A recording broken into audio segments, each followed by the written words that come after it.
It's an ice maker and it's our favorite type. It's a faulty ice maker. Let's see if we can fix it.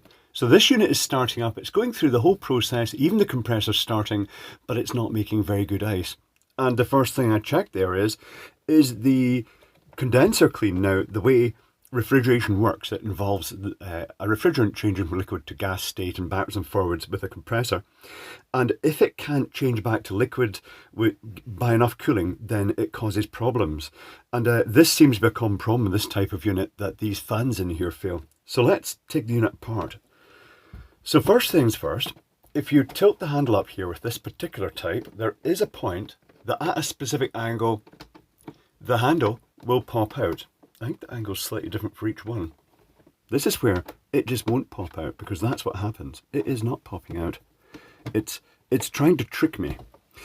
It's worth mentioning, see how I'm tipping this unit on its side? If you do that with any of these units with a compressor in it, make sure you leave it for at least 30 minutes once it's upright again, because you need to let the refrigerant settle. You don't want the compressor trying to pump liquid, because it doesn't really work very well when that happens. There's that bit off now. Okay, let's go into the magic bit where the ice happens. So I'll pop the lid up and I'll take a screw out on this side. This is a very big unit. My filming setup isn't really optimized for very big units. It's kind of more down here the bear. I could do with improving the lighting here as well. It is all very much geared for working down on larger things on the bench.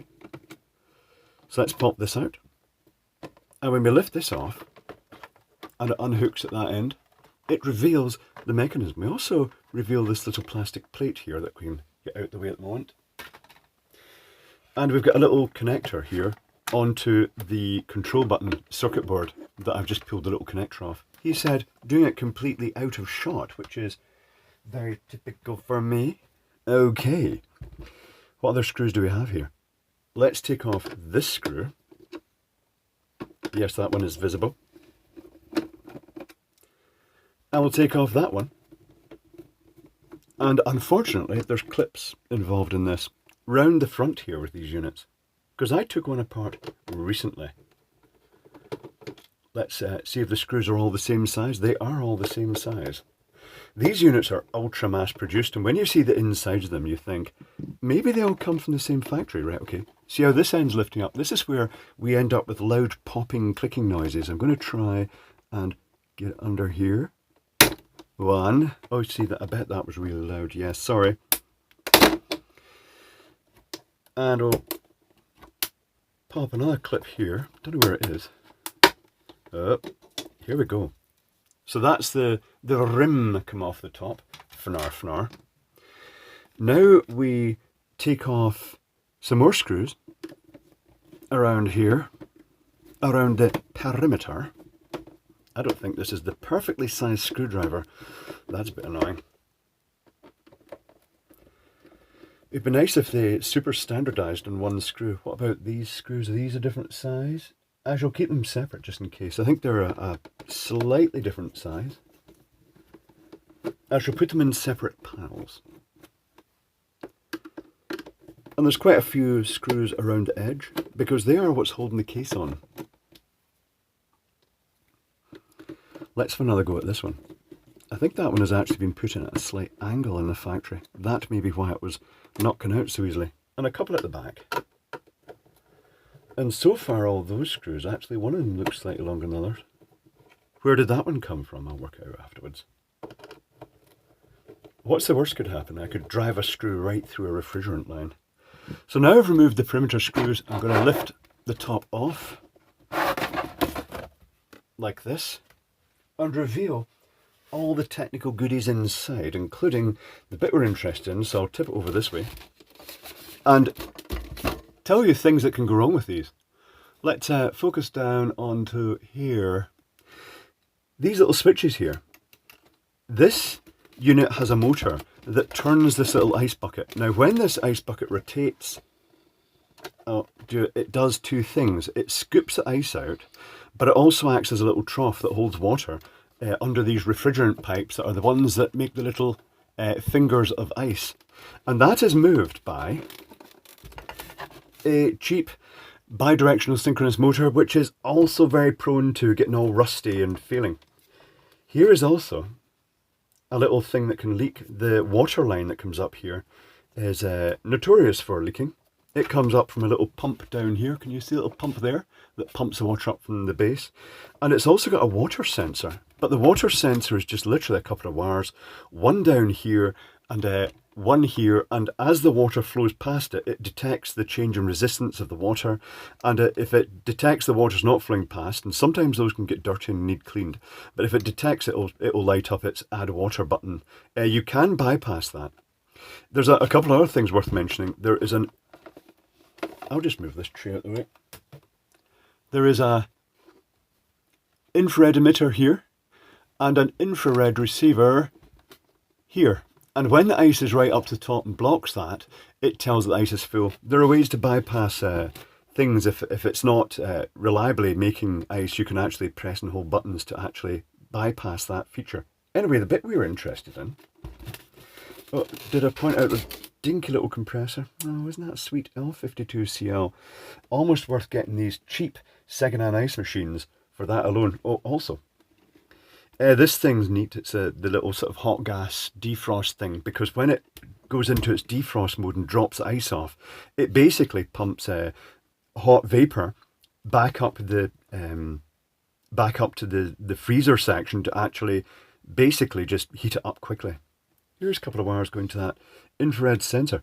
So these switches here are very notorious. They're end of travel switches, and that type of motor is the one that if it stalls, it only gets a mains feed. It doesn't get a directional control. It stalls at the end of each travel, or if it jams against ice cubes. So it hits these end of travel switches just so the machine knows where it is. They are very prone to failing. There's the control module with electronics. I feel the need to pop the lid off that as well and have a wee gander inside.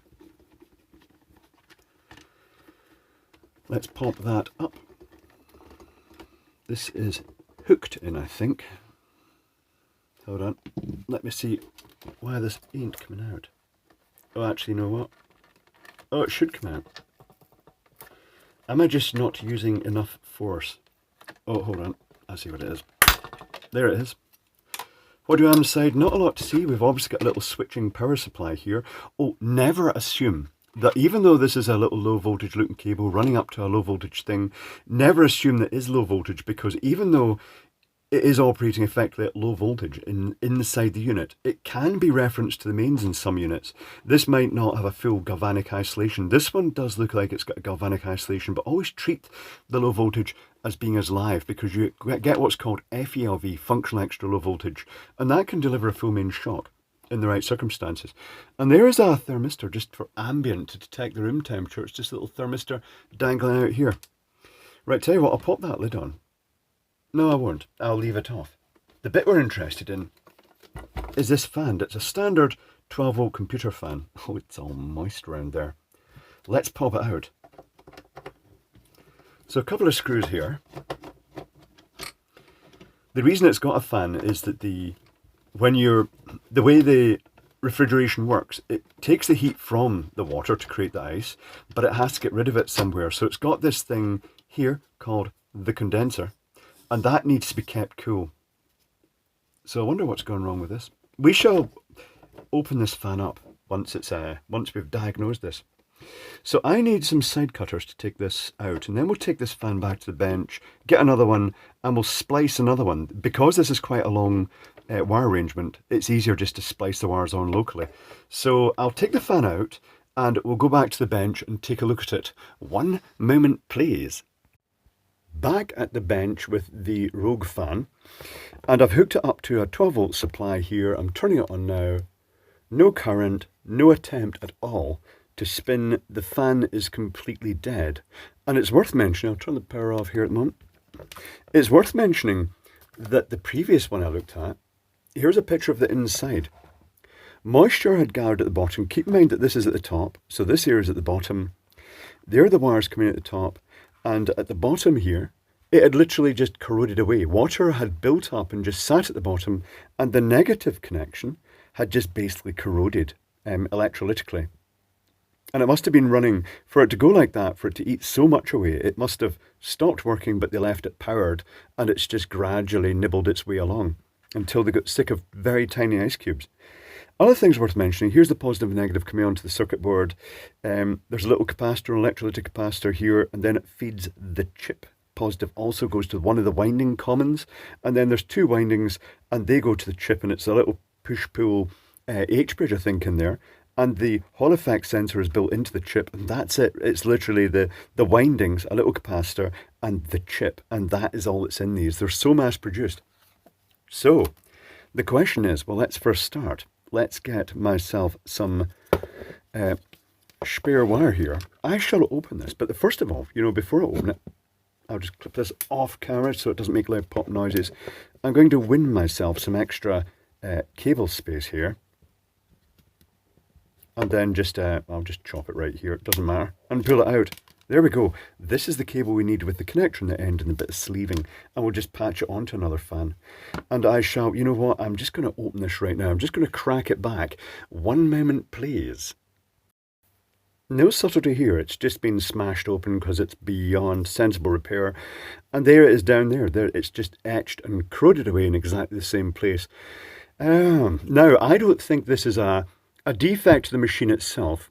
I think that's down to the fact that this has been used in the vicinity of cooking equipment, and it's been pulling steam through the unit. It's condensed as it came through on the cool blades, and it's just dripped down into the housing here and built up in that area. It just seems to be an area that moisture collects. Strange. Bit of a, looking at this circuit, if they'd had the cables fed from if they'd had it down that direction, the water would have pooled here. And so just the orientation of the fan could have actually fixed this, solved the problem. I get the feeling they've had a lot of problems with these. Certainly the two I've looked at have had that problem. So here's a standard computer fan. Now that one was rated 300 milliamps, it says. Never been able to test that because I haven't been able to power it up because it's dead. I could have patched over on that lead and just saw what happened. But anyway, here is an Arctic F12. They do the P12 and the F12. The 12 stands for 120 millimeters, which is the size of that fan. It's a standard fan. And if I plug this one in, we have a working fan. So what I'm going to do, I'm going to connect this onto those tails, and I'm going to put a bit of sleeving over it. So these ones use these super thin wires, which is a bit annoying, but it's worth mentioning that when I plug it onto my little adapter I made here for fans, it has negative one side, positive in the middle, and then the feedback from the other side to tell that the fan's running. And the negative has these big long stripes on the side of the wire. Whichever fan you use may vary. Let's turn the power supply off. And we'll crop the wire to a sensible level like that. And we'll strip it. Thin wires. I guess they don't have to be big, so they use thin. So we need this one. And we need this one, but we don't really need that one, which should probably capped up anyway, because you don't really want, again, depending on your system, you may have like mains reference on the low voltage side, and that would just be a floating wire. So I'm going to crop one of these at one length, one a bit longer, just so the splices aren't in the vicinity of each other. I'm going to try my wire strippers on this, but I'm not holding my breath because it's very thin wire, and I'll strip it. Oh, it has stripped it, that's nice. And I'll strip this one. And the one I've left longest is the negative. It's got the long stripe on it. Excellent. So I shall size these other wires. I'm going to leave a bit of slack because there's no harm. It can always be tucked out the way. So this one is going down to here, and that one is going up to there. So I'll cut this one here and strip them. I'll use them in the second notch here because this feels a lot thicker than normal low voltage wire, which also makes me a bit suspicious that it might be referenced to the mains. So I'm going to pull this back, and I'm going to put a bit of, I'm going to twist that, and I'm going to put a bit of sleeving over it.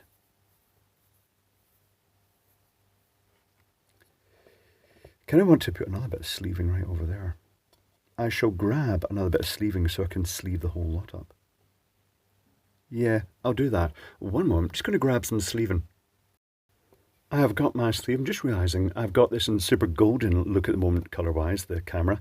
Not to worry, it's I changed the colour temperature to match the lighting through in the other place, but it's different temperature here. That's all right. So now, because the positive is going to be going down to this second one, the negative is going to be this outer one, I shall twist the positive wire onto this. Quite handy, you can just twist them together before soldering.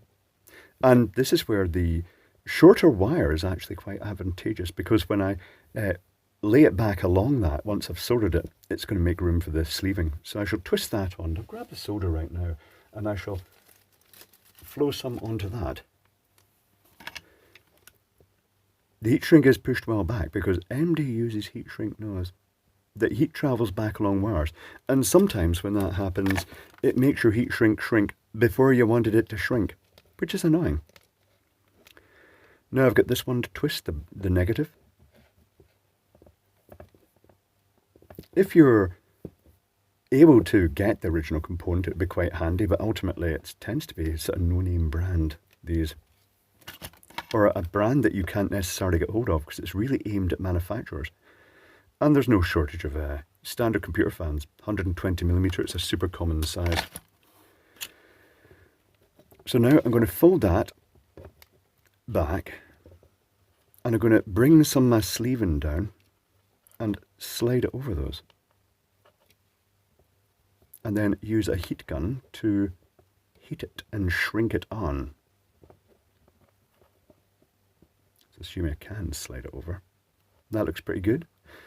Heat gun.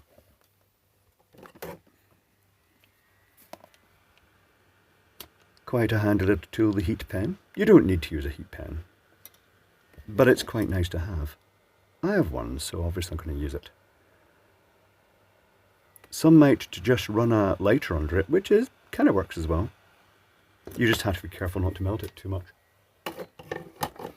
Now I've got another sleeve here that I tucked inside there, hopefully it will come out. And I'm going to slide that right down over those, plus the one that I've got the loose end. And I'm going to shrink that on as well. Then it's time to put it back into the ice maker. Put it back together, either completely or just partially. Keep in mind if people are around, don't let them touch stuff while it's powered. And don't touch stuff yourself while it's powered, just in case things happen. But that is it. We have our new fan. This sleeve can also move up if needs be, but it should be fine. I'm going to go and connect this into the ice maker and we'll see if it starts making ice. Let's do that right now. Okay, let's get the fan back into the unit. While I've got this open, I can also show you, there's the little pump that I was talking about down here. And that they can clog up if stuff like debris goes down into them. Hair can tangle around the shaft apparently. Not that you really want hair in the ice maker. The condenser, the pipes to cool the gas into a liquid again, the superheated vapor, you've got it zigzagging backwards and forwards, getting cooled by these fins. This is immaculately clean, by the way.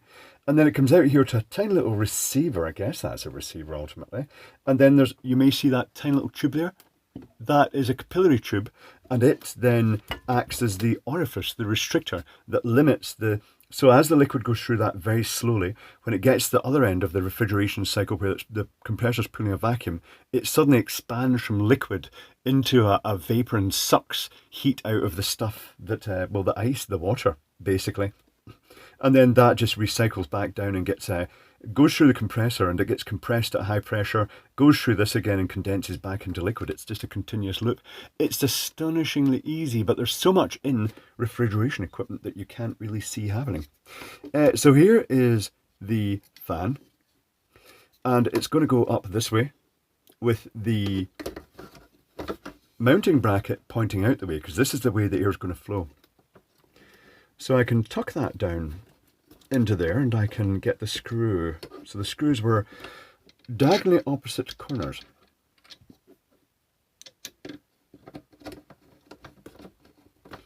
And once I've done this, I'll stand it back up, but then leave it for a good length of time, because you do need to let the refrigerant settle back in the system. If you disturb a compressor like this, or a refrigeration system like this, it can result in liquid going back into the compressor. And that's not a good thing, because the liquid is not compressible. The vapor is, but the liquid is not. And it can cause the hydrolocking effects. It can damage the compressor. If you turn one on, or anything like even a dehumidifier with a compressor in it, and it starts making brrrr noises, turn it off again immediately and leave it for a good length of time before turning it back on again. Okay, that's the fan in. That is the repair theoretically done. So all I need to do is more or less assemble this, and we can test it and see if it is actually making ice. So I'm going to sit it for that 30 minutes just to let the system stabilize, and we'll see if everything works to plan. Okie dokie, I shall do that now. Okay, let's give the unit a test run. So I'm just carefully clicking the button here. It clicks, there's a short delay, and then it will initially try and scoop any residual ice out, and will then go up to the fill position. So the ice creation dish is now rotating. Water is sprayed in. It stops, sprays water again, and it just keeps going. There's no water level sensing, just the presence of water. And it's basically filling that little dish up to the brim until it overflows, and the water then flows back down into the reservoir. Then, once it's done that for a while, the compressor should start, and I'll tell you that the fan is now running, and we'll give it a while and we'll look for the first harvest of ice and see how that looks. So this won't be the first harvest of ice apparently, because it's changing its timing as it adapts to ambient temperature, but it is just about ready to drop the ice. You can hear a slight squeaking noise. You can see the frost all over the evaporator. The squeaking is the liquid that's been compressed by the compressor coming through that thin tube and then expanding into the evaporator where it takes the heat out of the water. And there it goes. There's your ice cubes. Well, I say ice cubes, they're not very cubey. Now it's doing hot gas defrost. The ice drops off in the sequence at which the liquid flows through that. Then after a suitable time delay, the little bucket with scoop will lift the ice out. There it goes. The fan has just started again. The compressor was running all the time. And now it scoops the ice up, dumps it out, and then the water starts filling it again, and it's ready for the next cycle. So this is working fine now, and the fan is blowing out nice warm air as it should, and the unit can now once again make ice. Good result.